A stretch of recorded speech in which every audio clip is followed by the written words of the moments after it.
السلام علیکم ورحمۃ اللہ وبرکاتہ۔ الحمد للہ رب العالمین والصلاة والسلام علی سید الانبیاء والمرسلین، اما بعد۔ حضرات حاضرین مجلس، صبح ہم گفتگو کر رہے تھے اور اللہ تعالیٰ کے حقوق اور بندوں کے حقوق جو ہم نے ادا نہیں کیے ہیں، قضا کر دیے ہیں، ہماری گردن پر ہیں، ان کو ادا کرنے کا اہتمام۔ پورے تصوف کا خلاصہ یہی ہے کہ خالق کے حق ادا کر دو، مخلوق کے حق ادا کر دو۔ اپنے جو حقوق ہیں مخلوق پر، اس میں جہاں تک ہو سکے درگزر سے کام لو، جہاں تک ہو سکے تسامح سے کام لو، لیکن اس کے برخلاف ہم لوگ دو بدترین بیماریوں میں مبتلا ہیں۔ ایک بیماری تو یہ ہے کہ اپنا حق وصول کرنے کی فکر، اپنا حق وصول کرنے کی فکر، دوسرے کے حق کو ادا کرنے کی نہ فکر نہ اہتمام۔ اور دوسری بیماری یہ کہ اپنا جتنا حق ہے اس سے زیادہ وصول کرنے کی فکر۔ تو بہرحال اس کو ہم آج دوپہر کی مجلس میں لے کر چلے تھے کہ جب آدمی کسی شیخ کے ہاتھ پر بیعت ہوتا ہے، اپنی اصلاح کی فکر کرتا ہے، بیعت اصلاح کرتا ہے، تو حقوق کے ادا کرنے کی فکر اس کے اندر پیدا ہوتی ہے، اہتمام اس کا شروع کرتا ہے۔ تو خالق کے حقوق ادا کرنے کی جب فکر ہو تو اس میں جو حقوق ہم نے ضائع کیے ہیں ان میں خاص طور سے 4 حقوق کے ادائیگی کا اہتمام کرنا پڑتا ہے جو قضا کر دیے ہیں۔ جو جاری حقوق ہیں وہ تو ادا کرنے ہی ہیں، لیکن جو قضا کر دیے ہیں ہم نے، وہ 4 حقوق کون سے ہیں؟ نماز، روزہ، زکوٰۃ اور قربانی، ہے نا؟ اس کو حساب لگا کر اہتمام کے ساتھ ادا کرنا چاہیے۔ اس کو پوری تفصیل کے ساتھ ہم نے دوپہر کی مجلس میں آپ کے سامنے عرض کر دیا تھا۔ اس میں نماز کی بحث سب سے پہلے آئی تھی، ہے نا؟ نماز قضاء عمری کس طرح سے ادا کی جائے، کیا اس کی نیت ہو، اور حساب کتاب کس طرح سے لگایا جائے، وغیرہ وغیرہ، ہے نا؟ آپ حضرات میں سے پڑھے لکھے ماشاءاللہ بہت، کیا سبھی کچھ پڑھے لکھے ہیں۔ کمپیوٹرائز کوئی ایک چارٹ جس طرح سے میں نے بتایا تھا، اس طرح سے ایک چارٹ اگر کوئی صاحب اگر نکال کر لے کر آ جائیں تو وہ دوسروں کو دے دیا جائے جنس کو چاہیے، ہے نا؟ وہ لے کر اس کے زیروکس کرا دیں، اور زیروکس کرا کر اور پھر قضاء عمری کے ادا کرنے کا اہتمام کریں۔ قضاء عمری سے متعلق 2 مسئلے اور سمجھ لیں۔ ایک یہ کہ قضاء عمری اگر سفر میں ہوئی ہے، کچھ نمازیں اگر سفر میں قضا ہوئی ہیں تو اس کو اگر ہم حضر میں، یعنی اپنے وطن میں، اپنے شہر میں، اپنے گھر میں اگر ادا کر رہے ہیں تو اس کو کتنی رکعت ادا کریں گے؟ 4 رکعت والی نماز کو 2 رکعت ادا کریں گے۔ 3 رکعت والی 3 رکعت، 2 رکعت والی 2 رکعت، لیکن 4 رکعت والی جو نمازیں ہیں ان کا حساب لگا کر۔ لیکن ظاہر سی بات ہے 5 سال 7 سال کی نمازیں اگر قضا ہیں تو اس کا حساب لمبا چوڑا ہے۔ اس میں اگر یاد نہ ہو، یاد نہ رہے کہ کب سفر میں گئے تھے ہم اور کتنے دن سفر میں گئے تھے، تو پھر اس کو پورا ہی شمار کر لیں، 4 رکعت پوری ہی پڑھ لیں اس کی۔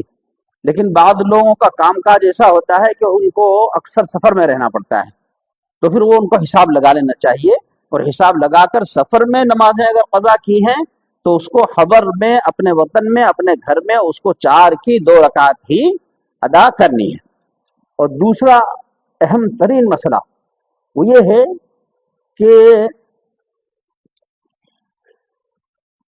ہمارے والدین یا بزرگ رشتہ دار جو اس دنیا سے رخصت ہو گئے، ان کے خاص طور سے والدین کے حقوق میں ہم نے بتلایا تھا، زندگی کے جو حقوق بتلائے تھے نا، وہ کیا بتلائے تھے؟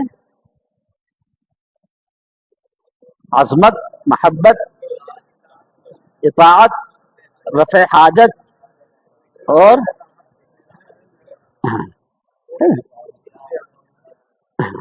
गाय गाय ज़ियारत। तो इंतकाल के बाद के जो हुकूक थे उनमें सबसे पहला हक उनकी तजहीज़ व तकफीन, और दूसरा जायज़ वसीयत को नाफिज करना, तीसरा कर्ज की अदायगी, कर्ज की अदायगी था ना।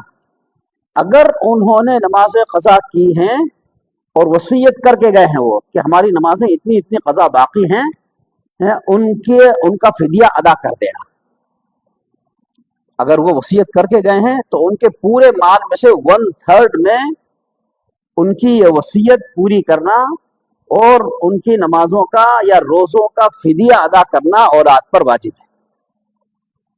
लेकिन अगर वो गफलत की जिंदगी में चले गए, है ना, उन्होंने न क़ज़ाए उम्री अदा की और ना औलाद को नमाजों का फिदिया अदा करने की वसीयत की, तो औलाद की सआदत है कि औलाद उनसे जो वरासत में माल मिला है उसमें से, या जो खुद कमाया है औलाद ने उसमें से अपने वालिदैन की नमाजों का फिदिया अदा करने की कोशिश करें, जितना अदा कर सके। अच्छा, हमने खुद नमाज क़ज़ाए उम्री अदा करना शुरू कर दी और मसलन 1000 नमाजें हमारे ज़िम्मे क़ज़ा हैं, वो हमने अदा करना शुरू कर दी हैं, लेकिन अब हमें ऐसा अंदाजा हो गया, महसूस हो रहा है कि हमारा चल चलाव का वक्त आ गया है और 200 नमाजें क़ज़ा हमारे ज़िम्मे में बाकी हैं।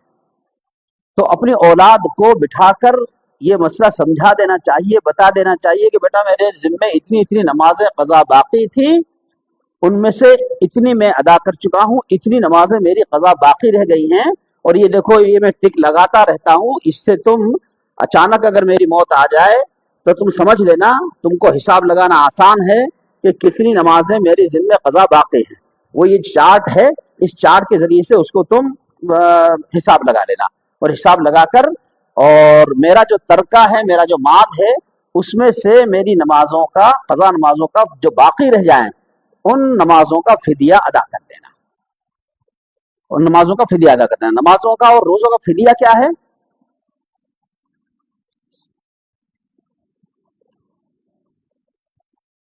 एक सदक़तुल फ़ित्र, वो एक नमाज का फिदिया है। सदक़तुल फ़ित्र कितना है? अभी ईद उल फित्र करीब आ रही है ना, इंशाअल्लाह मंडे की ईद होगी अल्लाह ने चाहा तो, है ना।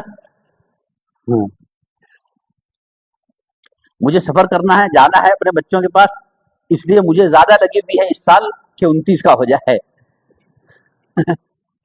और 29 का ही होगा इंशाअल्लाह, समझे, इंशाअल्लाह 29 का ही होगा। तो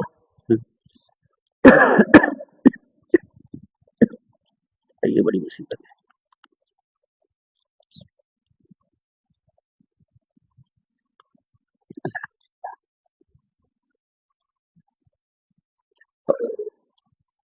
तो क़ज़ाए उम्री अदा करने के साथ साथ इसका एहतमाम रखें।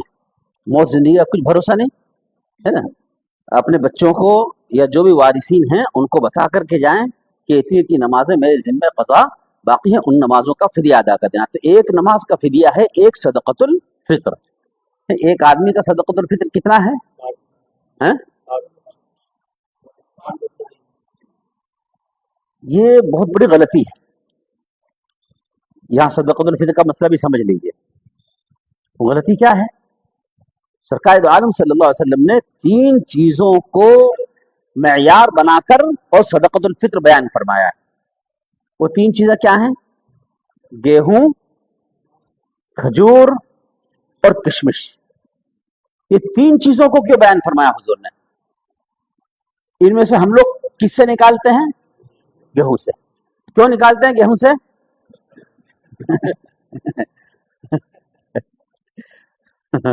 हर आदमी अपना चोर जानता है लेकिन फिर भी हक मालूम करके और उस पर अमल करने की कोशिश नहीं करता। अच्छा, माशरे में हर इंसान एक हैसियत का नहीं है ना, हर एक की हैसियत एक दूसरे से कम ज्यादा है। तो हुजूर अकरम सल्लल्लाहु अलैहि वसल्लम ने शरीयत ने उसी एतबार से सदक़तुल फ़ित्र भी मुतय्यन किया है। जो एकदम आखिरी दर्जे का इंसान है उसके लिए है 60 रुपया, है ना। गेहूं 2.25 किलो या 2 किलो गेहूं की जो कीमत है वो उसके लिए है, اور جو मिडिल क्लास है उसके लिए खजूर है ना। अच्छा, फिर खजूर में बहुत सारी किस्में हैं, तो अपनी हैसियत के मुताबिक जौन सी खजूर चाहे उस खजूर को मुतय्यन करके और उसके हिसाब से निकाले। उसके बाद फिर तीसरा किशमिश। किशमिश से जो सदक़तुल फ़ितर अदा होगा वो बहुत ज्यादा महंगा होगा। तो जिनको अल्लाह ने वैसी हैसियत दी है, हर मुआशरे में, हर शहर में, हर जगह पर अच्छी हैसियत के मुसलमान हैं आबाद, माशाअल्लाह। ऐसा नहीं है कि मुसलमानों में सब लकड़ बुक्कड़े मेरे जैसे तो हर आदमी अपनी हैसियत के मुताबिक सदक़तुल फ़ितर निकाले, है ना। 60 रुपए को पकड़ करके बैठना सही नहीं है ना। इससे गरीबों का हक मारा जाएगा, गरीबों का हक मारा जाएगा। और इंसान के अंदर फितरत में बुखल है, वो बुखल और बढ़ेगा। तो बहरहाल एक नमाज या एक रोजे का फिदिया है एक सदक़तुल फ़ितर। अगर बहुत सारी नमाज और बहुत सारे रोजे जमा हो गए हैं तो फिर ठीक है, 60 रुपए के हिसाब से एक नमाज का फिदिया अदा कर दिया जाए। अच्छा, आदमी अपनी जिंदगी में क़ज़ा उम्री अदा करना चाहता था लेकिन नहीं अदा कर सका, और अब अदा भी नहीं कर सकता। इतना बूढ़ा हो चुका है या इतना शदीद बीमार है कि वो उसको अब उम्मीद नहीं है कि सेहतयाब होगा, सेहतयाब होकर और अपनी नमाजें क़ज़ा उम्री खुद अदा कर लेगा, इसकी उम्मीद अब बाकी नहीं रही। तो ऐसी हालत में भी वो खुद अपने हाथों से सदका, वो फिदिया नमाजों का या रोज़ों का जो उसकी गर्दन पर है वो अदा कर सकता है, वो अदा कर सकता है। एक रोजे का फिदिया भी एक सदक़तुल फ़ितर है और एक नमाज का फिदिया भी एक सदक़तुल फ़ितर है। ठीक है, ये दोपहर की गुफ्तगू यहाँ तक बाकी थी, ये हमने मुकम्मल कर ली। उसके बाद हमने आपसे अर्ज किया था कि दौरान गुफ्तगू बात आई थी अद्दुआ मुख्फुल इबादा, कि दुआ इबादत का मग़ज़ है। और मैंने आपसे अर्ज किया था कि रमज़ान मुबारक और अरफात का दिन, ये दो खास तौर पर और उमूमी एतबार से ईमान वाले का हर अमल अपने अंदर दुआ रखता है। कोई भी अमल हो, कोई भी अमल हो, उस दुआ, उस अमल को शरीयत ने, सरकार दो आलम सल्लल्लाहु अलैहि वसल्लम ने दुआ से जोड़ा है। यहाँ तक के जिस अमल को हम अपनी जरूरत समझते हैं उसमें सवाब की कोई तवक्को नहीं होती हमें, इस्तिंजा, पेशाब पाखाना, गुस्ल वगैरह या खाना पीना, ये जो इस किस्म के अमाल हैं ये भी दुआ से जुड़े हुए हैं। हर एक अमल की दुआ हुजूर अकरम सल्लल्लाहु अलैहि वसल्लम ने उम्मत को तालीम फरमाई है। उस दुआ का एहतमाम करने की फिक्र की जाए, उस दुआ के जरिए से, उन दुआओं के जरिए से सरकार दो आलम सल्लल्लाहु अलैहि वसल्लम ने उम्मत को वो शरीयत का बहुत बड़ा हिस्सा तालीम फरमाया है। बहुत बड़ा हिस्सा उन दुआओं के जरिए से हुजूर ने उम्मत को तालीम फरमाया है। तो एक तो उन दुआओं का एहतमाम हो। उन दुआओं के एहतमाम के साथ मैंने आपसे अर्ज किया था कि कुरान पाक की जो दुआ है वो अंबिया इकराम अलैहिस्सलाम की दुआ है, वो भी अरबी में है। हुजूर अकरम सल्लल्लाहु अलैहि वसल्लम की जो दुआएं हैं मसनून दुआओं में, वो भी अरबी में है। अरबी चूंकि हमारी मादरी जबान नहीं है, इसलिए हमारा दिलो दिमाग हमारी जबान में जितना साथ देता है उतना अरबी में हमारा दिलो दिमाग साथ नहीं देता। लेकिन इसका मतलब ये नहीं कि हम अरबी की दुआओं को छोड़ दें, नहीं। अरबी की दुआओं में, कुरान और हदीस की दुआओं में जो नूरानियत है वो हमारी दुआओं में हरगिज नहीं हो सकती। इसलिए कुरान पाक और अहादीस की दुआओं का जरूर एहतमाम करें। अभी जो इंशाअल्लाह उसकी ताक़रात 27 की आ रही है ना, बहुत ज्यादा कभी इम्कान ये है कि वही शब कदर हो सकती है। इसलिए कि मैंने आपसे अर्ज किया था कि ये जो रमजान है ये बहुत खास रमजान है, इसलिए कि इसमें 27 की रात जुमे की आ रही है। और हमारे बुजुर्गों में से इब्न तैमिया वगैरह बड़े बड़े अल्लामा, बड़े बड़े बुजुर्गों ने ये लिखा है कि 27 की रात अगर जुमे की आ जाए तो वो शब कदर होने के लिए मुतय्यन है। तो शब कदर इंशाअल्लाह ये अल्लाह की जात से उम्मीद है, अपन बिल्कुल पूरे यकीन से अगर कहेंगे तो अल्लाह के इल्म में दखल अंदाजी हो जाएगी। तो अल्लाह ताला के इल्म में हम दखल अंदाजी तो करने का इख्तियार نہیں رکھتے, لیکن پوری پوری امید اس بات کی ہے کہ یہ شب قدر ہو سکتی ہے. اس شب قدر کے ایک ایک لمحے کو وصول کرنا ہے اور اس میں دعا کا زیادہ سے زیادہ اہتمام کرنا ہے. شب قدر جو دی ہے اللہ تعالیٰ نے, یہ دعا کے اہتمام کے لیے دی ہے. دوسری جو عبادتیں ہیں ان عبادتوں کو بھی کرنا چاہیے. شب قدر ہے تقریباً 12-13 گھنٹے کی ہے. جیسے ہی سورج غروب ہوا وہ شب قدر شروع ہو جاتی ہے نا, اور صبح صادق تک شب قدر باقی رہتی ہے. تو اس میں دوسری بہت ساری عبادات جو آپ کو کرنا ہے وہ کریں, لیکن اس کے ساتھ ساتھ دعا کو ضرور اپنی عبادتوں کا حصہ بنائیں, اس لیے کہ الدعاء مخ العبادہ, دعا عبادات کا مغز ہے. دوسری جو عبادات ہیں وہ اگر چھلکا ہیں تو دعا ان کا مغز ہے, عبادات کا مغز ہے. مغز کو پھینک دینا اور چھلکے کو حاصل کر لینا خسارے کا سودا ہے. اچھا, تو دعا میں دو ہی قسم کی دعائیں کرنی ہیں ہمیں.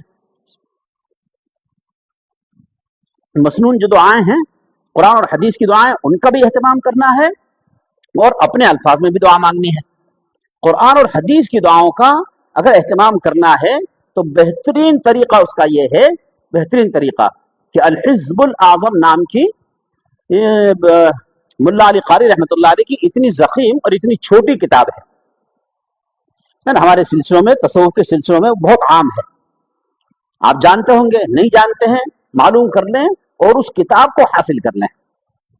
وہ کتاب میں 2.25 گھنٹے میں پوری کر لیتا ہوں. اس میں قرآن پاک اور احادیث کی تمام دعاؤں کو جمع کر دیا ہے مولا علی قاری رحمۃ اللہ علیہ نے. شروع میں وہ قرآن پاک کی دعاؤں کو لائے ہیں, اس کے بعد احادیث کی دعاؤں کو لائے ہیں. اگر اس کو ایک مرتبہ بالاستیعاب پورا کر لیا اگر آدمی نے, تو سمجھ لیجئے کہ پیغمبران اعظام اور سرکار دو عالم صلی اللہ علیہ وسلم ان حضرات نے جتنی دعائیں مانگی تھی وہ تمام دعا اس نے مانگ لی, وہ تمام دعا مانگ لی. اس کے ساتھ ساتھ اللہم انک عفو کریم تحب العفو فاعف عنا, اس کا اہتمام ہے نا. تو دعائیں اپنے الفاظ میں بھی ضرور مانگیں اور قرآن پاک اور احادیث کی دعاؤں کا بھی اہتمام کریں. دونوں قسم کی دعائیں ہونا ضروری ہے. اور ایک بات اور اچھی طریقے پر سمجھ لیں, اجتماعی جو دعا ہے نا, اجتماعی دعا, جو دعا کرنے کا جن کے اندر جذبہ نہیں ہے, سلیقہ نہیں ہے, عادت نہیں ہے, کبھی مانگتے نہیں لمبی دعا, ان کے لیے اجتماعی دعا ہے کہ بھئی چلو وہ بھی آمین آمین کہہ کر خیر میں شریک ہو جائیں. لیکن حقیقت یہ ہے کہ اجتماعی دعا کو جو لوگ سنت کہتے ہیں, بڑے بڑے علماء نے اس کا رد کیا ہے کہ وہ سنت نہیں ہے. اس کا, یہ اجتماعی دعا کا جو بہت زیادہ چلن اور بہت زیادہ اہتمام ہمارے یہاں ہونے لگا ہے, اس کا بدترین نقصان یہ ہوا ہے کہ لوگ انفرادی دعا بھول چکے ہیں. انفرادی دعا انہوں نے ختم کر دی. قلب دعا کی کا اہم ترین ادب کیا ہے کہ جب دعا ہم مانگنے بیٹھے ہیں اللہ تعالیٰ سے تو اپنی پوری شخصیت کو انڈیل دیں, اپنے پورے جذبات کی گہرائی کے ساتھ دعا کریں, ہے نا. وہ کیفیت اجتماعی دعا میں بالکل نہیں بنتی. اور بہت ساری چیزیں ایسی ہوتی ہیں کہ جو انفرادی مانگنے کی ہیں. اب وہ بیچارہ اجتماعی دعا کرنے والا مانگ رہا ہے رب اجعلنی مقیم الصلاۃ, یا اللہ مجھے نماز کا پابند بنا دے. آپ بول رہے ہیں آمین, آپ کو کیا ملا؟ وہ دعا کرنے والا بیچارہ نماز کا پابند بن جائے گا, آپ کو کیا ملے گا؟ اس طرح سے بہت ساری احادیث کی دعائیں واحد کے صیغے کے ساتھ ہیں, ہے نا. میں اجتماعی دعا کو منع نہیں کر رہا, اجتماعی دعا اگر ہوتی ہے تو اس میں ضرور شریک ہو جائیں, ہے نا, کیونکہ ایک ہی کام تو پوری رات میں کرنا نہیں ہے نا, مختلف عبادتیں کرنی ہیں. اجتماعی میرا کہنے کا مقصد یہ ہے کہ اجتماعی دعا میں شریک ہو کر اور پلو جھاڑ لینا اور سمجھ لینا, مطمئن ہو جانا کہ ہم نے قلعہ فتح کر لیا, یہ صحیح نہیں. انفرادی دعا کا اہتمام کریں, ضرور کریں, اور خاص طور سے شب قدر کے اندر دعا کرنے کے لیے. دیکھو ہر انسان کی کچھ ضروریات ہوتی ہیں, کچھ جذبات ہوتے ہیں, کچھ مسائل ہوتے ہیں, کچھ پریشانیاں ہوتی ہیں.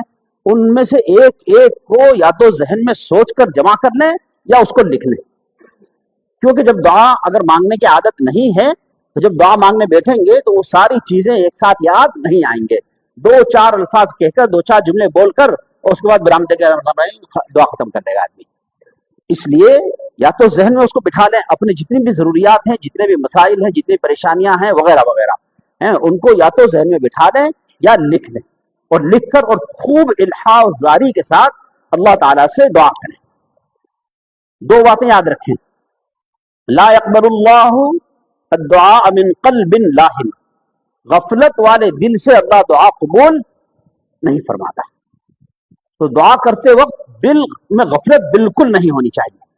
ये इस दुआ का अहम तरीन अदब हुजूर अकरम सल्लल्लाहु अलैहि वसल्लम ने उम्मत को सिखाया। दूसरा अहम तरीन अदब क्या है? हुजूर ने फरमाया कि बंदा या रब या रहमान की रट लगाता है, मअकलुहु हराम व मशरबुहु हराम अन्ना युस्तजाब, उसका खाना पीना, उसका लिबास वगैरह सब हराम है, कहां से दुआ कबूल होगी? तो ये दो अदब याद रखें, इनको ज्यादा तफसील में नहीं करता है ना। और तीसरा अहम तरीन अदब वो है दिल की कैफियत, कैफियत का बनाना। देखिए, मांगने के आदाब होते हैं कि नहीं होते? मांगने का अदब होता है, मांगने का तरीका होता है। उस तरीके से अगर आप किसी से सवाल करेंगे, मांगेंगे, तो मिलेगा आपको। कल्बी कैफियत को अगर समझना हो तो जो बेचारे साइल सड़कों पर पैसा मांगते हैं, उनको देखिए किस तरह से मांगते हैं। उनके चेहरे का जुग्राफिया देखा कभी आपने मांगते वक्त? है ना, चेहरा उनका बेचारों का कितनी इल्हा जारी, कितनी मस्कनत, अपनी बेचारगी, है ना, वो उस चेहरे से टपकती भी होती है कि नहीं होती? बस ये कैफियत हम अल्लाह के सामने बनाने वाले बन जाए। ये कैफियत अगर हमारी अल्लाह के सामने बन जाएगी तो अगर खाना पीना हराम भी है ना, और दूसरी बुराइयों में भी अगर आदमी मुब्तला है, अल्लाह ताला दुआ कबूल फरमाएगा। कैफियत असल है, कैफियत बननी चाहिए। एक बुजुर्ग ने वाकया जिक्र किया, वो कहीं किसी के यहाँ गए थे मुलाकात के लिए, या उन्होंने दावत की थी, और दावत के बाद जब चलने लगे वहां से, तो उनका छोटा बच्चा था, वो आके और अब्बा से लिपट गया। हाँ, अब्बा मुझे पैसा चाहिए, पैसा चाहिए। 1 रुपया गालबन वो मांग रहा था। हाँ, और बाप उसको वो 1 रुपया दे नहीं रहा था। क्यों नहीं दे रहा था? बाप के पास था 1 रुपया, लेकिन बाप ने इसलिए नहीं दिया कि ये उल्टी सीधी चीजें जाके वहां से खरीदेगा, दुकान से खाएगा, बीमार पड़ेगा।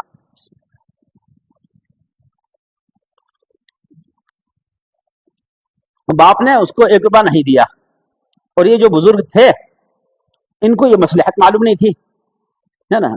अब वो लग लिपट के और खूब रो रो के मांग रहा है, और बाप उन बुजुर्ग को लेकर के और घर से बाहर निकलने की फिक्र में है। तो घर से बाहर निकलते निकलते उस बाप की निगाह से बचाकर वो बुजुर्ग ने 10 रुपए का नोट निकाल के उसके हाथ में थमा दिया। 1 रुपया मांग रहा था, है ना, लेकिन लग लिपट करके जो उसने मांगा, रो रो कर मांगा, है ना, तो 10 मिले उसको कि नहीं मिले? और बच्चा बड़ा होशियार था, उसने एक हाथ से 10 का सिक्का ऐसे पकड़ा, और पकड़ के दूसरे हाथ से अपने बाप का कुर्ता थाम के रखा, और ऐसे आंसू पोंछ के और देखा उसको, हाँ, ये 10 का सिक्का। वो खुशी खुशी बाप का दामन छोड़ा, जाती रही इसी तेल लेते जा ले भागा। ये कैफियत बननी चाहिए। ये कैफियत अगर बनेगी, अल्लाह ताला जरूर देंगे, जरूर कबूल होगी दुआ। देखो, कुरान करीम में सूरह अंकबूत की एक आयत है, फैदा रकीबू फिल फुल्की, कि जब ये मुशरिकीन कश्ती में सवार होते हैं, दावुल्लाह मुखलिसीन, अगर इनकी कश्ती भंवर में फंस जाए, हचकोले खाने लगे, अब डूबे जब डूबे, अब मरे जब मरे, तो ऐसी कैफियत इनकी होती है। अल्लाह ताला ने शिकवा किया है कुरान पाक में। तो दावुल्लाह मुखलिसीन, तो खालिस अल्लाह को पुकारते हैं, वो सारे माबूदान बातिला को भूल जाते हैं, भूल के वो सिर्फ अल्लाह को पुकारते हैं। फलम्मा नज्जाहुम इलल बर, जब हम इनकी कश्ती को साहिल पर लगा देते हैं, इलाहुम युशरिकून, फिर शिरक करने लगते। अच्छा, अल्लाह ताला को मालूम है, जिस वक्त अल्लाह ताला उनकी कश्ती को बचा देते हैं, साहिल पर लगा देते हैं, उस वक्त अल्लाह ताला को मालूम है कि नहीं कि इसकी फितरत है, ये बाहर निकलने के बाद, खुशकी में जाने के बाद फिर वही हरकत करेगा, मालूम है अल्लाह को, लेकिन इसके बावजूद अल्लाह ताला उनको निजात देते हैं। हाँ, भंवर से निजात मिलती है। मैं हज पर गया था एक मरतबा, तो हमारी फ्लाइट वो भी हज को खाने लगी थी। एयर होस्टेस और फ्लाइट का जो स्टाफ था वो इस तरह से फ्लाइट की जमीन पर इस तरह से बैठ गए वो लोग, और फ्लाइट एकदम तेजी के साथ नीचे लेकर के आया पायलट, है ना, इतनी तेजी के साथ लेकर आया कि हम ये समझ लगे कि फ्लाइट गिर रही है, फ्लाइट गिर रही है। बहुत जबरदस्त तूफान के लपेट में आ गया था और प्लेन इस तरह से हो रहा था। जब पीछे की तरफ से झुकता था तो हम समझते थे कि पीछे की तरफ से गया, फिर जब वो सीधा होकर के आगे की तरफ से झुकता था तो हम ये समझते थे कि अब आगे की तरफ से गया।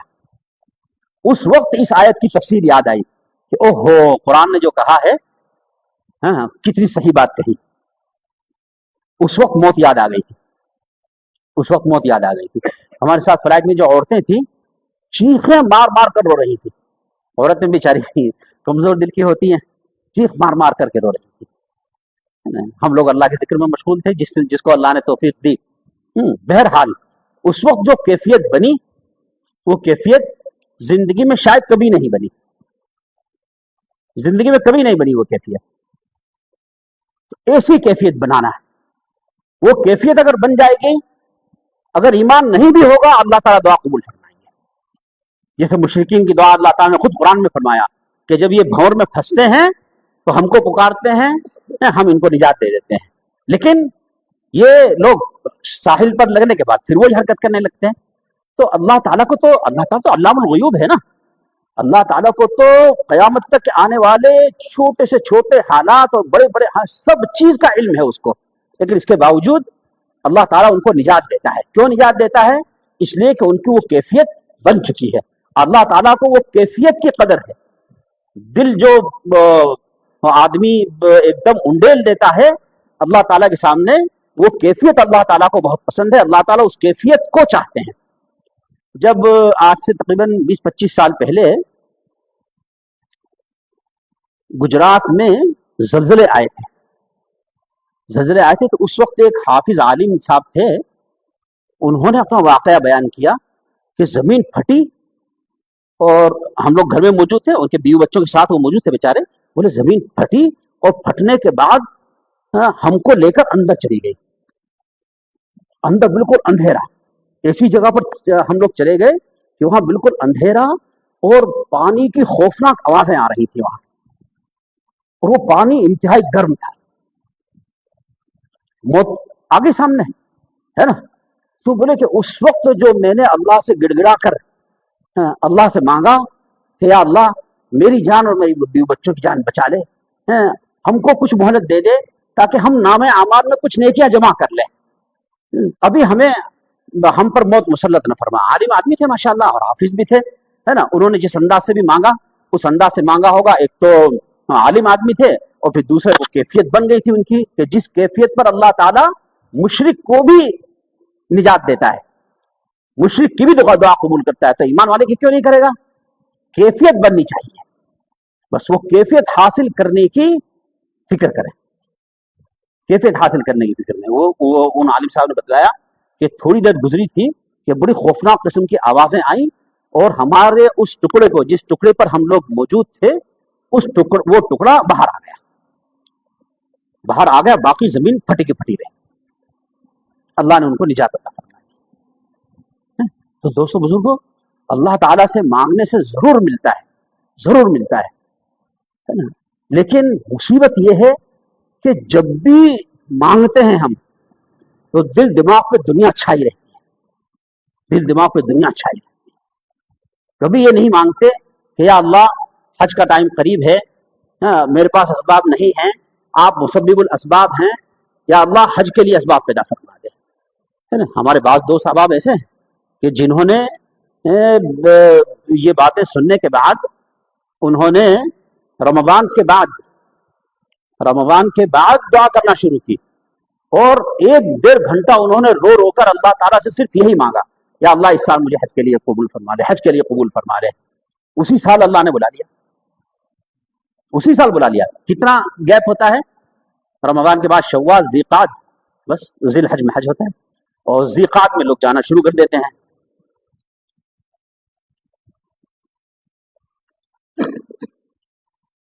تو دوستو بزرگوں، یہ ہے اصل کیفیت. اس کیفیت کو اپنے اندر پیدا کرنا ہے، یہ کیفیت اپنے اندر بنانی ہے.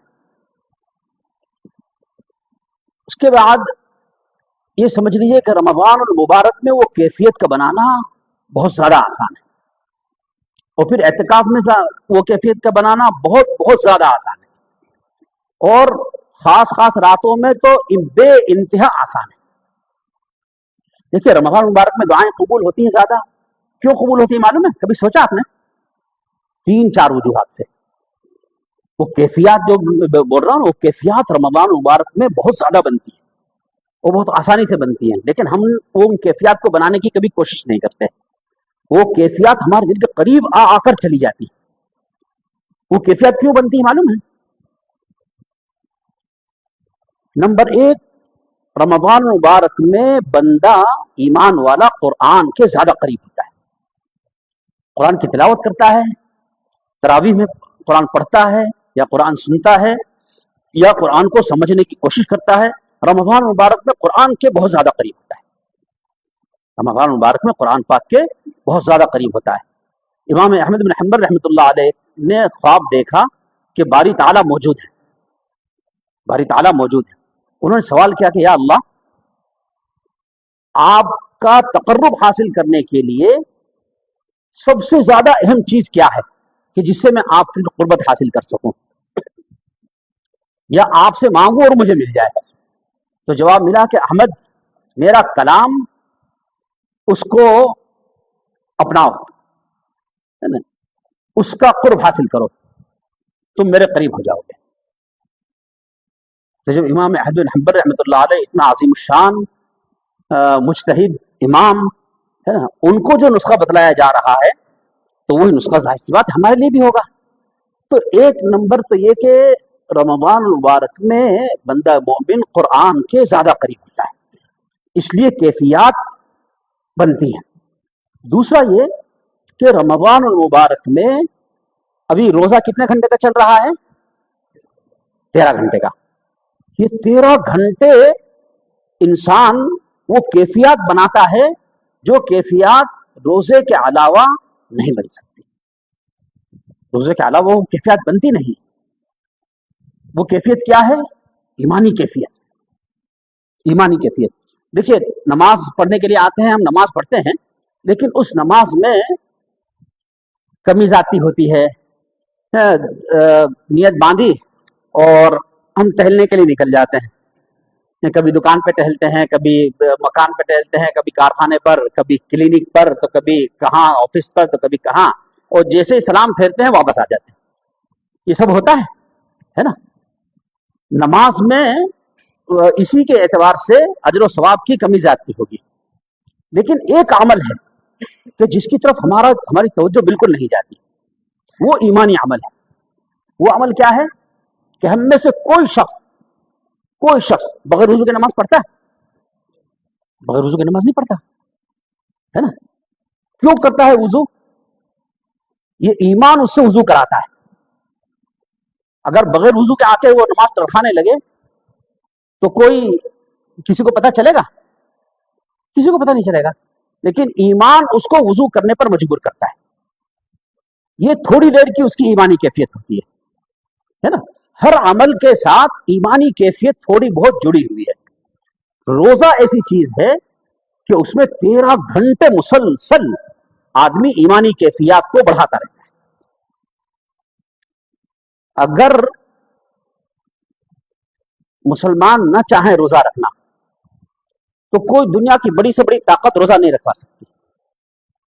لوگوں کو بتا دے کہ صاحب ہم روزے سے ہیں، اس کے بعد اپنے آفس میں، اپنے بیڈ روم میں، خلوت میں کہیں بھی جا کر کھا سکتا ہے، پی سکتا ہے آدمی، لیکن نہیں کھاتا. اس کو ایمان ہے، اس کا ایمان اس کو کھانے پینے سے روکتا ہے. یہ ایمان کی کیفیت صبح صادق سے بننا شروع ہوتی ہے اور کب تک چلتی ہے؟ روزہ کے افطار تک. اسی لیے اللہ تعالیٰ نے فرمایا کہ الصوم لی، روزہ صرف میرے لیے ہے، وانا اجزی بہ، اور میں خود اس کا ثواب دوں گا. وہ اسی ایمانی کیفیت کی وجہ سے کہ اگر بندہ چاہے تو لوگوں کو یہ ظاہر کرے کہ میرا روزہ ہے نا, اور کھاتا پیتا رہے. اور کچھ لوگ کرتے بھی ہیں ایسا. کون کرتے ہیں معلوم ہے؟ جو معذور ہوتے ہیں بیچارے, معذور ہوتے ہیں, ڈائبٹیز بہت ہائی ہے یا اور کوئی تکلیف ہے کہ جس کی وجہ سے روزہ رکھ نہیں سکتے. ان کو حیا ہوتی ہے, بیچاروں کو شرم ہوتی ہے نا, کہ لوگوں کو پتہ چلے گا تو لوگ کیا سوچیں گے, ہے نا. اس لیے وہ اپنی اس کیفیت کو ظاہر نہیں کرتے. یہ بھی ان کی ایمانی کیفیت ہے. تو بہرحال آدمی 13 گھنٹے مسلسل وہ ایمانی کیفیت بناتا رہتا ہے. یہ ایمانی کیفیت اللہ تعالیٰ سے ہم کو قریب کرنے میں اہم کردار ادا کرتی ہے. لیکن افسوس یہ ہے کہ ہم لوگ نہ اس کو کبھی سنتے ہیں, نہ پڑھتے ہیں, نہ سمجھتے ہیں, ہے نا. نیت بہت اہم اور ضروری چیز ہے. نیت کے ساتھ جو کام کیا جائے دوستو بزرگوں, وہ اور بغیر نیت کے جو کام کیا جائے, دونوں میں زمین آسمان کا فرق ہے. حضرت مولانا عالمیہ رحمۃ اللہ علیہ بڑی عظیم الشان شخصیت گزری نا, پوری تاریخ اسلام کے گنے چنے علماء میں سے. وہ فرمایا کرتے تھے کہ بدنیتی سے امت کا اتنا نقصان نہیں ہے. یہ بہت غور سے سننے کی بات ہے, سنو اور سمجھو, کہ بدنیتی سے امت کا اتنا نقصان نہیں ہو رہا جتنا بے نیتی سے ہو رہا ہے. کیوں؟ بدنیتی کس کو کہتے ہیں سمجھ گئے نا؟ نیت کو خراب کر لینا, ہے نا.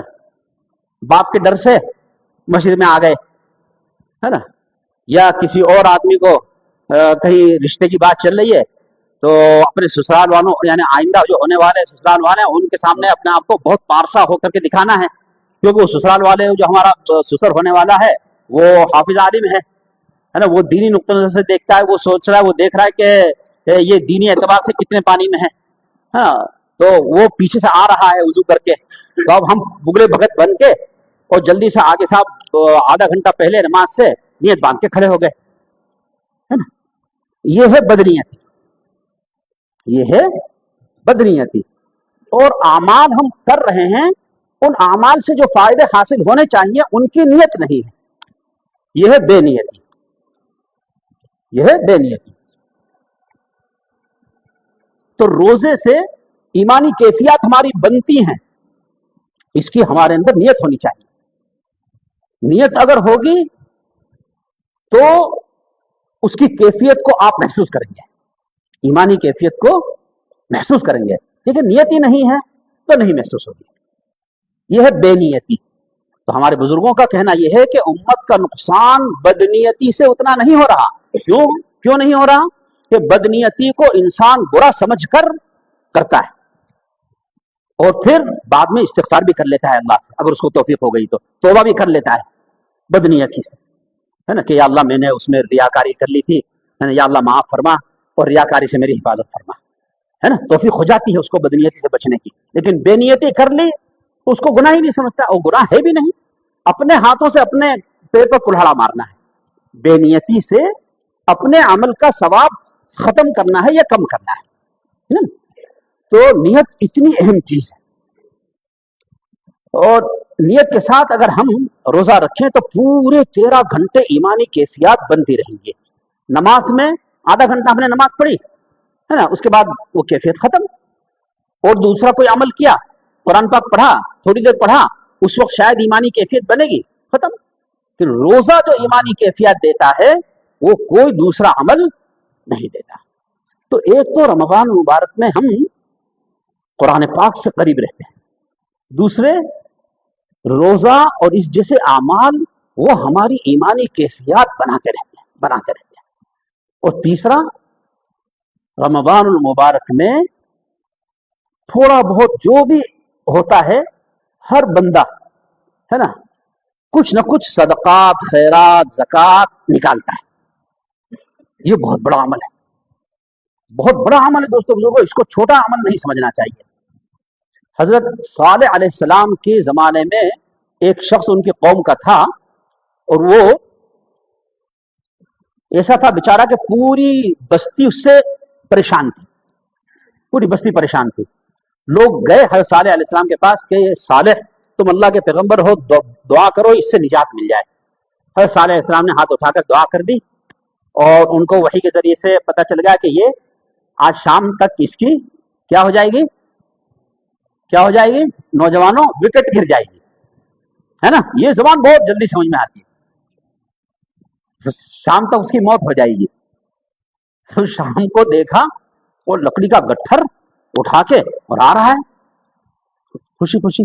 लोग सब परेशान, बोले अरे साले की कोई बात कभी झूठी नहीं हुई, है ना। और ये साले ने कहा था कि शाम तक ये मर जाएगा, ये तो मरा नहीं और आ रहा है। लोग सब दौड़ पड़े हर साले ऐसा के पास, ये साले ये क्या हो गया, देखो वो तो खैर आफियत के साथ वापस आ गया है। हर साले ने फरमाया कि ठहरो ठहरो। हर साले उसके पास तशरीफ ले गए और उसका गट्ठर उतरवाया और उतार कर और उसने फरमाया कि इस गट्ठर को खोल। गट्ठर को खोला, इतना मोटा अजदहा अंदर बैठा हुआ था, उसकी लकड़ी के गट्ठर के अंदर अजदहा बैठा हुआ था। हज़रत सालेह अलैहिस्सलाम ने फरमाया कि देखो ये अजदहा, इसके ऊपर अल्लाह ताला ने मुसल्लत फरमाया था, लेकिन अल्लाह ने फैसला बदल दिया। क्यों बदल दिया? उससे पूछा भाई तूने आज कौन सा नेक काम किया है? बोले मुझे तो मालूम नहीं कौन सा नेक काम किया।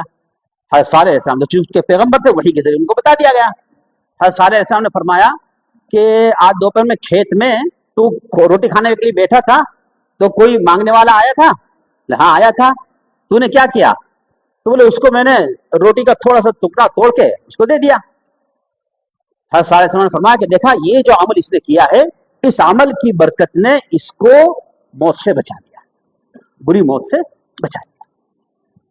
सदका दोस्तों इतनी अजीम शान इबादत, ये सदकात भी, सदकात खैरात ज़कात वगैरह खूब होते हैं, है ना। तो ये तीन अमल ऐसे हैं कि इन तीन अमाल के जरिए से हम अल्लाह ताला के करीब होते रहते हैं, होते रहते हैं। अच्छा तुम्हें आपको ये तो मालूम है कि हर नेक अमल के साथ दुआ हुजूर अकरम सल्लल्लाहु अलैहि वसल्लम ने जोड़ी है और फरमाया कि नेक अमल करो फौरन अल्लाह ताला से मांग लो। जैसे पूरे दिन आपने 13 घंटे रोजा रखा, अफ्तार करने के लिए बैठे, हुजूर ने क्या फरमाया कि अफ्तार जो कर रहे हो तुम, ये तुम्हारी दुआ की कबूलियत का अहम मौका है, दुआ की कबूलियत का अहम मौका है। क्यों है? इसलिए कि पूरे 13 घंटे की एक इबादत आपकी मुकम्मल हो रही है।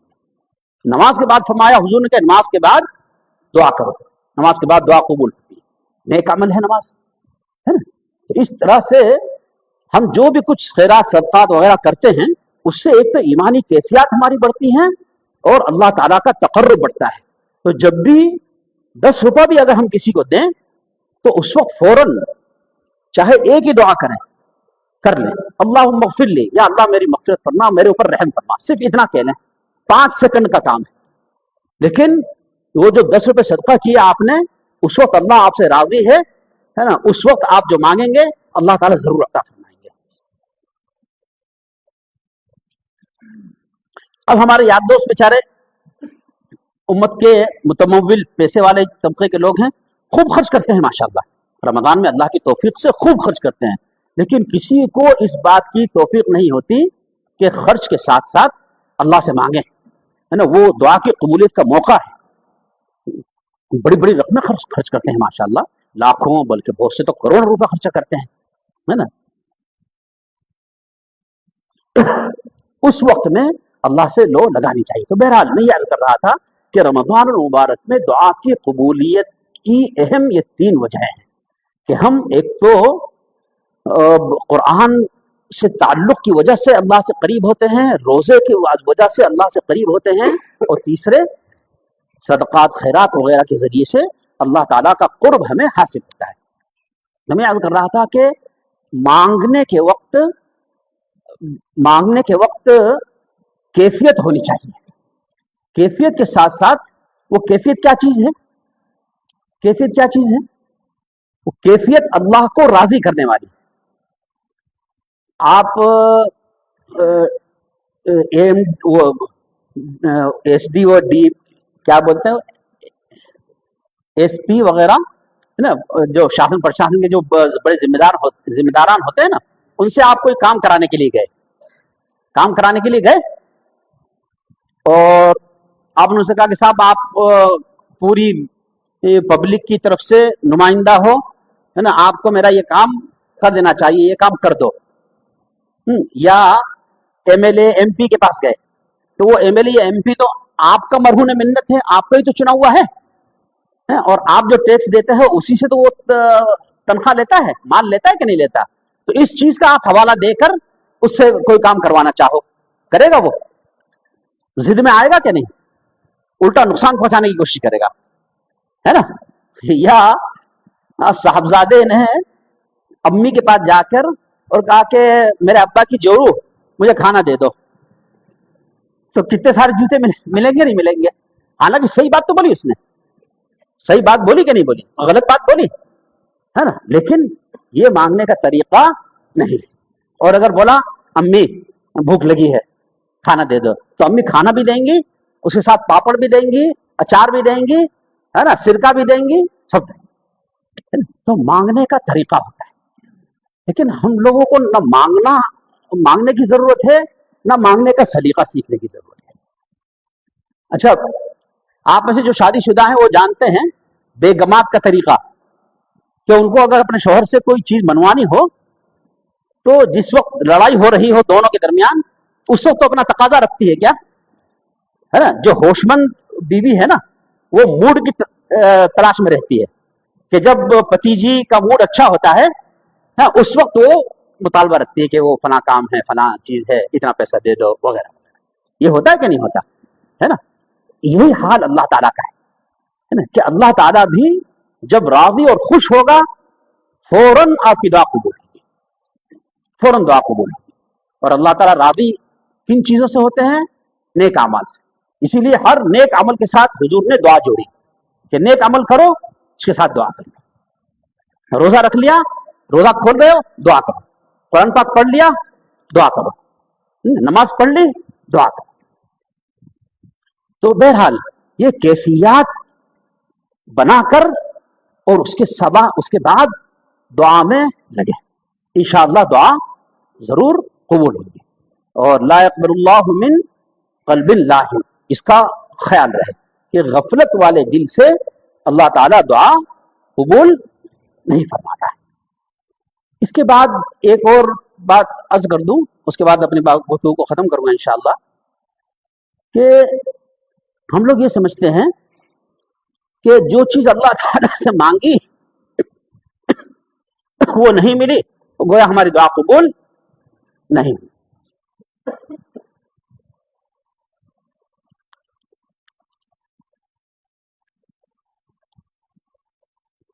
कभी ऐसा होता है कि जो हमने मांगा अल्लाह ताला ने वही अता फरमा दिया, बल्कि उससे बढ़ के अता फरमाया।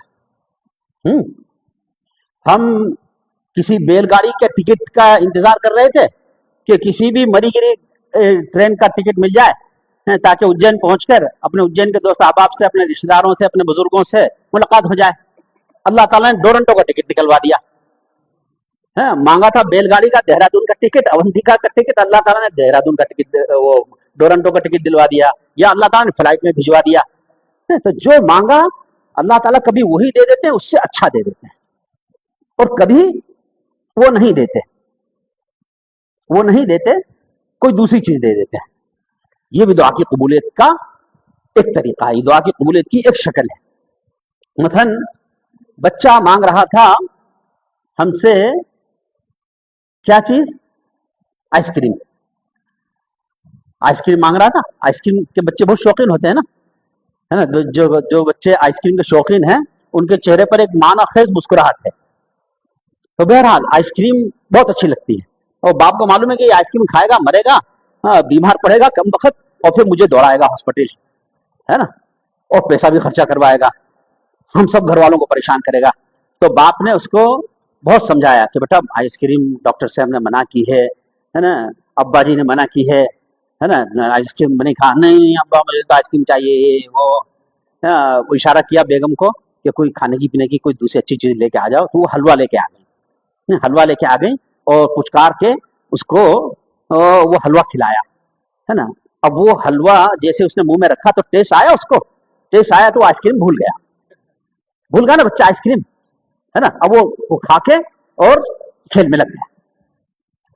تو اللہ تعالیٰ بھی ایسے ہی کرتے ہیں اپنے بندے کے ساتھ. اللہ تعالیٰ کو معلوم ہے کہ یہ آئس کریم کھلاؤں گا اس کو تو یہ خود اپنا نقصان کرے گا, اپنے باپ کا نقصان کرے گا, ہاسپٹل آباد کرے گا نا, وغیرہ وغیرہ. اللہ تعالیٰ آئس کریم کے بجائے حلوہ کھلا دیتے ہیں. یہ بھی دعا کی قبولیت کی ایک شکل ہے, دعا کی قبولیت کی ایک شکل ہے. اچھا, دعا کی قبولیت کی تیسری شکل کیا ہے کہ کوئی مصیبت نازل ہونے والی ہوتی ہے, اللہ تعالیٰ اس کو اس دعا کی برکت سے دفع کر دیتے ہیں, اس دعا کی برکت سے دفع کر دیتے ہیں. آپ نے بہت مرتبہ سنا ہوگا کہ ارے وہ بازو والا تھا, وہ بال بچ گیا, اور دوسرا وہ مر گیا بیچارہ. یہ بالکل سچا ایک واقعہ میں آپ کے سامنے ذکر کروں. وہاں جب ہم لوگ اس میں تھے, دارالعلوم دیوبند میں پڑھتے تھے, اس وقت ایک دوست نے نئی بائک لی اور وہ بائک لے کے جا رہا تھا. اس نے دیکھا بس اسٹاپ پر دوست کھڑا ہے, وہ اس کے پاس لے کر پہنچ گیا اور اس نے السلام علیکم کیا. اس نے پوچھا کہ ارے یار نئی بائک نکالی تو نے؟ ہاں یار نئی بائک نکالی ہے. کتنے کی ہے, ایسا ہے ویسا, یہ دو چار باتیں ہوئی اور اس دوست نے اس اپنے جگری دوست کو پیشکش کی کہ آجا میں تجھے چھوڑ دیتا ہوں. دو تکلف کرنے لگا. اس نے بولا اب تو ہی چلائے گا, میں پیچھے بیٹھوں گا. اس نے اس کو مجبور کر دیا. وہ بیچارہ بائک پہ ڈرائیو کر کے بائک کو لے کر جانے لگا, اور یہ جو بائک کا مالک تھا یہ پیچھے تھا. بائک کا مالک پیچھے بیٹھ گیا, یہ چلتے ہوئے جا رہے تھے اور ایک جگہ پر پھاٹک لگا ہوا تھا, وہاں ٹرین آنے والی تھی, گاڑیاں سب رکی ہوئی تھی. اس نے بھی اپنی بائک ادھر سے لے جا کر بائک اس کے قریب پہنچ گیا, پھاٹک کے قریب, کیونکہ بائک تو کھانچا کونا سے نکل کے اور جلدی آگے پہنچ جاتی ہے, تو وہ جلدی سے آگے پہنچ گیا. وہاں ایک درخت تھا, اس درخت کے اوپر سانپ لٹک رہا تھا. اس سانپ نے کمبخت نے نیچے نازل ہو کر, اور جو پیچھے بیٹھا ہوا بائک کا مالک تھا نا, اس کو کاٹ کے نکل گیا. یہ وہ اتنا زہریلا تھا کہ جیسے ہی وہ کاٹ کے نکلا ویسے اس کو غشی ہونے لگی اور بے ہوش ہونے لگا. تو لوگ چلائے, کہہ رہے وہ سانپ جا رہا ہے, سانپ سانپ سانپ مارو, سانپ سانپ. موت کس کی آئی تھی؟ اللہ تعالیٰ کا جو میجرمنٹ ہوتا ہے نا, وہ فیل نہیں ہوتا. اگر وہ پیچھے بیٹھتا, یہ آگے ہوتا تو وہ مرتا ہے نا, لیکن اس کو اللہ تعالیٰ کو بچانا تھا.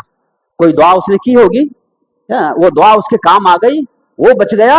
اور جو اصل بیچارہ بائک کا مالک تھا جو آرام سے جا رہا تھا, ہے نا, وہ اس نے خود اپنے ہاتھوں سے اپنی موت کو دعوت دی, ہے نا. تو اس طرح کے واقعات بہت ہوتے ہیں. ہمارے دارالعلوم دیوبند کے شیخ الحدیث ابھی جو گزرے نا 2 سال پہلے, نام یاد ہے آپ کو؟ مفتی سعید صاحب رحمۃ اللہ علیہ, پالنپور کے تھے. جب ہم لوگ افتتاح میں تھے جس سال, اس سال بڑا زبردست حادثہ پیش آیا تھا. اس حادثے میں ان کے نوجوان صاحبزادے, سب سے بڑے صاحبزادے, حافظ تھے, عالم تھے, مفتی تھے, اور بہت اچھے مزاج کے آدمی تھے بیچارے, وہ اس حادثے میں شہید ہو گئے تھے. اس حادثے میں تقریباً 30-35 آدمی شہید ہوئے تھے. وہ حادثہ کیا تھا کہ دیوبند سے مظفر نگر بڑا شہر ہے قریب میں 25-30 کلومیٹر, وہاں لوگ سامان لینے کے لیے جایا کرتے تھے, اور وہاں سے واپسی میں اگر دیر ہو جاتی تھی تو شام کو 7-8 بجے کے بعد کوئی سواری ان کو نہیں ملتی تھی. ایسے لوگ بیچارے سب بس اسٹینڈ پر جمع ہو جاتے تھے, اور پیچھے سے آنے والا کوئی بھی ٹرک وڑک ملتا تھا تو اس میں سوار ہو کے اس کو کرایہ دے کے اور چلے جایا کرتے تھے. اتفاق ایسا تھا کہ اس طرح کے سب لوگ بیچارے 30-35 آدمی جمع تھے, اور ایک گاڑی آتی ہوئی نظر آئی, اس پہ لکھا ہوا تھا ملک وین. ملک وین سمجھ گئے نا, دودھ کی گاڑی.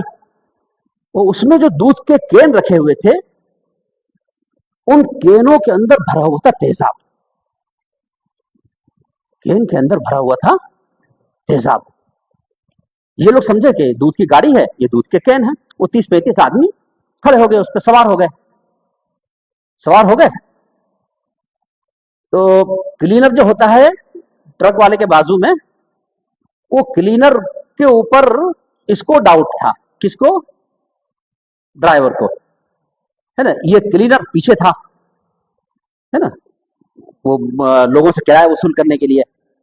تو اس نے سوچا کہ یہ سارا کہیں اپنی جیب میں نہیں رکھ لے، کچھ غبن نہیں کر لے، اس وجہ سے اس نے اس کو بلا کے اس کو تھما دیا اسٹیئرنگ، اور خود چلا گیا پیچھے، خود چلا گیا پیچھے۔ اب یہ بیچارہ کلینر، ہاں ان کا ہاتھ صاف نہیں ہوتا، اس نے کہیں گڈھے میں اتار دی گاڑی، گڈھے میں اتاری گاڑی، اور ایک کین جس کا ڈھکن لوز تھا وہ ڈھکن کھلا، وہ ڈھکن کھلا اور اس میں سے تیزاب نکل کے اور ان لوگوں کے اوپر گرا، اور اتنا خطرناک تیزاب تھا کہ ڈاکٹروں نے رپورٹ میں لکھا تھا کہ اتنا سا بھی تیزاب اگر کسی کو لگا ہے نا تو وہ بچے گا نہیں، اتنا خطرناک تیزاب تھا۔ تو وہ تیزاب اڑا ان کے اوپر، انہیں میں یہ بھی تھا ڈرائیور، اس کی آئی بھی تھی موت، کلینر کی زندگی تھی، اس کو اللہ تعالیٰ نے وہاں بھیج دیا ہے نا، اور اس کو پیچھے بھیج دیا۔ اب وہ تیزاب جب ان کے اوپر اڑا تو یہ کین کے اوپر اور کین کا تیزاب ان کے اوپر، اس گاڑی میں سے چھلانگ لگا لگا کر وہ لوگ کودے، اور کتنے آدمی تو ایسے تھے کہ جنہوں نے اپنے کپڑے اپنے ہاتھوں سے پھاڑ کر پھینکے اور ننگے دوڑ لگائی، بے تحاشا چیختے چلاتے ہوئے دوڑ لگائی۔ انہی میں مفتی سعید صاحب رحمۃ اللہ علیہ کے یہ سب سے بڑے صاحبزادے اسی میں موجود تھے، وہ بھی بیچارے اسی کا شکار ہو کر اس دنیا سے رخصت ہو گئے۔ وہ 30-35 آدمی ایک ساتھ اس حادثے میں شہید ہوئے، کوہرام مچ گیا تھا، رمضان کے دن تھے، رمضان کے دنوں میں یہ حادثہ پیش آیا تھا۔ تو بہرحال میں اس سے بس صرف یہ بتانا چاہ رہا تھا آپ کو کہ دیکھیے دعا اللہ تعالی سائڈ میں رکھ دیتے ہیں اور اس دعا کے بدلے میں کوئی مصیبت اس پر سے دفع کر دیتے ہیں۔ کلینر کے اوپر سے اللہ تعالیٰ نے مصیبت کو دفع کر دیا۔ یہ 3 شکلیں ہو گئی دعا کی قبولیت کی۔ دعا کی قبولیت کی چوتھی شکل یہ ہے کہ کل قیامت میں جنت میں جانے والے بعض لوگ ہے نا، جنت میں جب چلے جائیں گے کوئی ڈاؤٹ نہیں رہے گا، تو اب ہنسی خوشی ہے نا، اب اللہ تعالیٰ سے پوچھیں گے کہ یا اللہ میرے کرتوت تو بہت خراب تھے دنیا میں ہے نا، اور نیک اعمال بھی کچھ نہیں تھے، میں یہاں تک کیسے پہنچ گیا؟ یہ سوال کریں گے ہم لوگ۔ اللہ تعالیٰ کی طرف سے ان کو جواب ملے گا کہ تیری فلاں فلاں فلاں فلاں دعا وہ میں نے محفوظ کر رکھی تھی، اور بس صرف ان دعاؤں کے بدلے کے طور پر میں نے تجھے جنت میں بھیجا ہے۔ اس وقت وہ کہے گا کہ یا اللہ میری دنیا میں کوئی بھی دعا آپ نے قبول نہ کی ہوتی تو اچھا تھا۔ بہرحال تو کیا پتہ چلا کہ دعا کی قبولیت کی یہ 4 شکلیں ہیں، 4 میں سے کسی بھی شکل سے اللہ تعالیٰ دعا قبول فرما سکتے ہیں۔ وآخر دعوانا